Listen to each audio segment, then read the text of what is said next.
by being in your presence, just by merely having you as an electromagnetic field, the water would be different like the snowflake for every single one of you.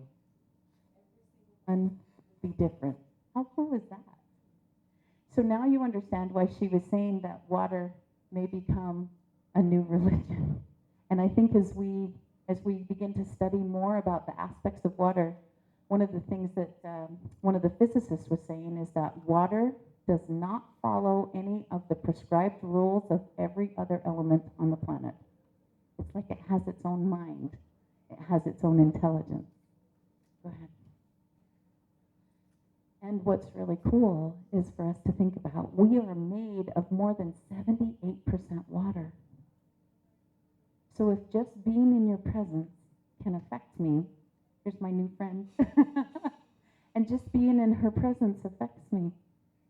And when she uses kind words, and when she has kind thoughts, and when her prime wave of energy goes out, it affects the cells of my body. When I use kind words about myself, it affects the cells of my body. So imagine what you could do to change your own DNA.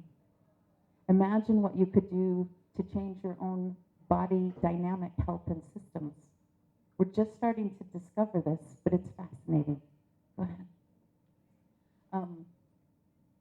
You can go ahead and go past this.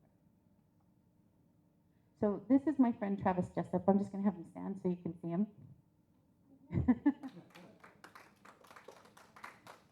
So Travis and I are working on a book, and he brought a significant amount of information to me about water as well. I'm just going to paraphrase. He grew up in a very strict fundamentalist religion, and he had certain beliefs about God and about himself. And then he had a really tragic situation happen where right in front of him, he lost his 2-year-old son, and he saw it happen. And it made him rethink everything he'd ever been taught about God and religion and the light where his son was going to. But he was grieving. He was angry and frustrated and upset. He was also bankrupt, and he needed to create money.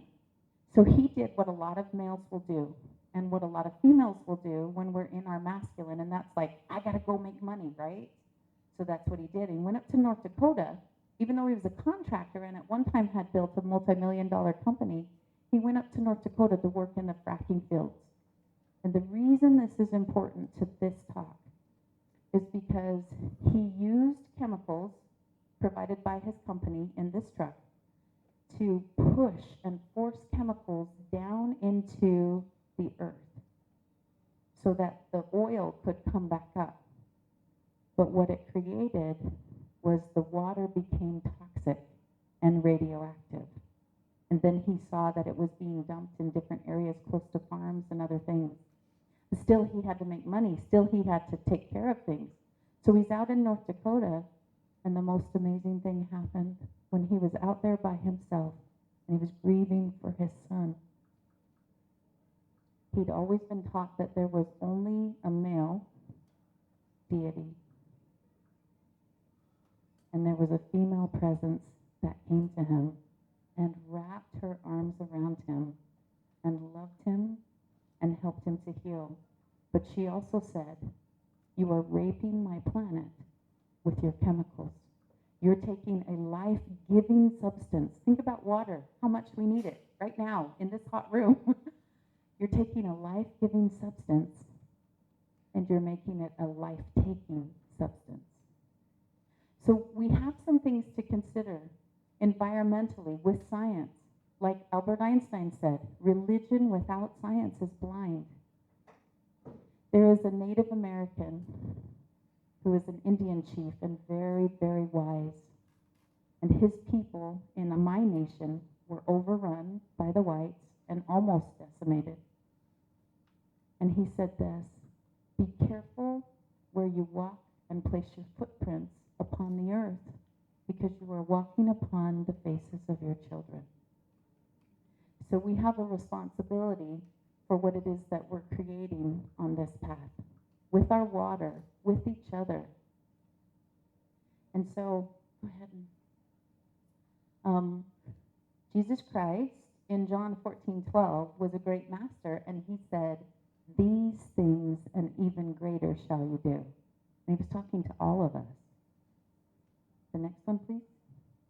And Rumi, a great Indian poet, said, "Observe the wonders as they occur around you. Don't claim them. Feel the artistry." Bharati's work. Feel the artistry moving through and be silent. Don't grieve. Anything you lose comes round in another form. And I love that. And we would just now like to open up time for your discussion, your thoughts, your ideas on science and spirituality and conversion and art.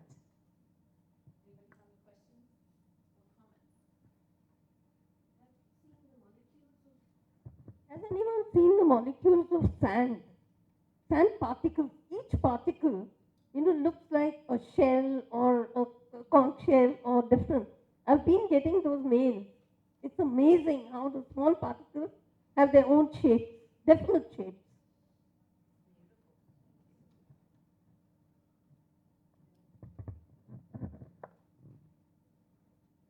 Thank you very much. I'm impressed by your presentations, but I would like just to make a small and fine point, because I'm hearing people speaking about spirituality, and spirituality is not, I'm not saying something you haven't said, but I am emphasizing what you are saying. It's not something about idea and the intellect. It's not about something that we understand, but it's something about how we live. And art is not also magnifying or reflecting ideas, but because it comes from the depths of the heart, then it represents something that we share even without words. So it conveys and delivers messages that make us feel that we are really human beyond our body.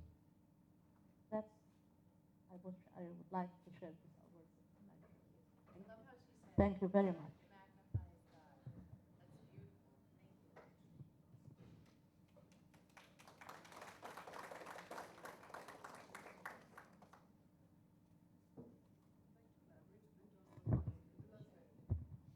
As Mridula said about particles, actually a single particle can completely, there are little particles in the ponds which you find, and they're called spermicium.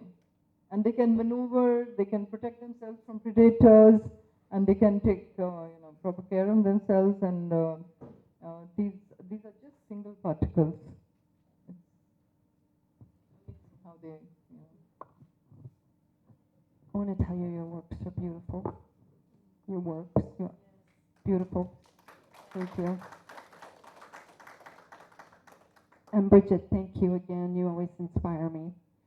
You've caused me to have another aha that I just love how inspired this convention has been. And just the fact that it keeps coming around and around again, that we're all so connected. And that I've spoken about our project so much that you're probably nauseated and sick of it, but I think it's interesting that the project, the Statue of Responsibility, is a piece of art. Do you realize that? It's a sculpture. It's an icon. It stands for something that represents something that's so spiritual. That's all. It does. It magnifies God.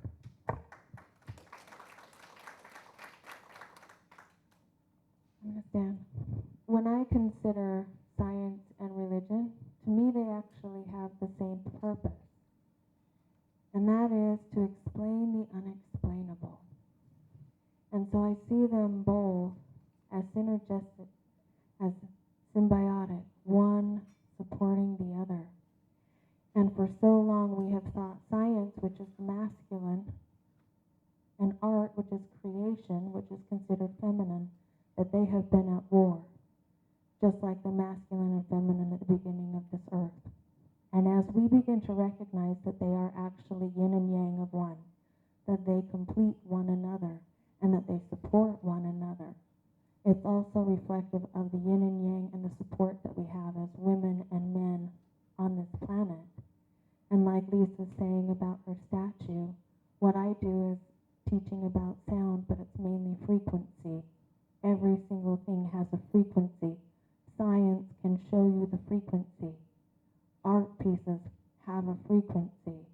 And just like the statue standing as an emblem in the world, the frequency of that is connection. People uniting beyond borders, beyond agendas, beyond religion, the code, the strength of one grasping another and saying, let's go. As humanity, let's take a step forward. I'll be with you, you be with me. Believe as you will, I'll believe as I will. But we can step forward together. I discovered something when Katie Jo was kind enough to send over that Om. I was doing some additional research, and you know how Bharati showed the prism of light with all the colors? And you know, all colors together become white. All sounds together become Om.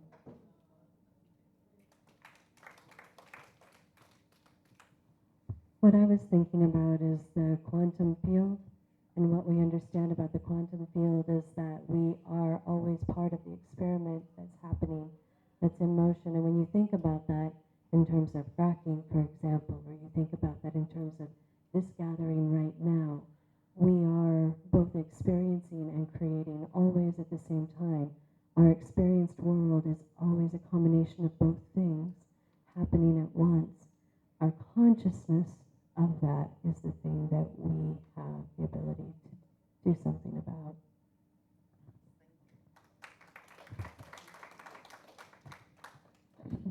Yeah, I'd like to talk about the art that nature has given us. And as a nutritionist, I would like to ask everybody a question, that each of you live in a different region, different country, maybe different city, or a society, or a little house. If I have to ask each one of you a question, in your garden or in your area where you live, how many flowers are there? Would each one have the same answer? How many leaves in that garden? Would everybody, what is the kind of leaf? The same question, suppose I have to ask you differently. If you have a water or a pond in the lake, how many kinds of fishes, reptiles? So this is what art is to me. Whichever way, nature has given us abundance in colors, combinations, species. And one great way to energize the water is through the natural sunlight. We are slowly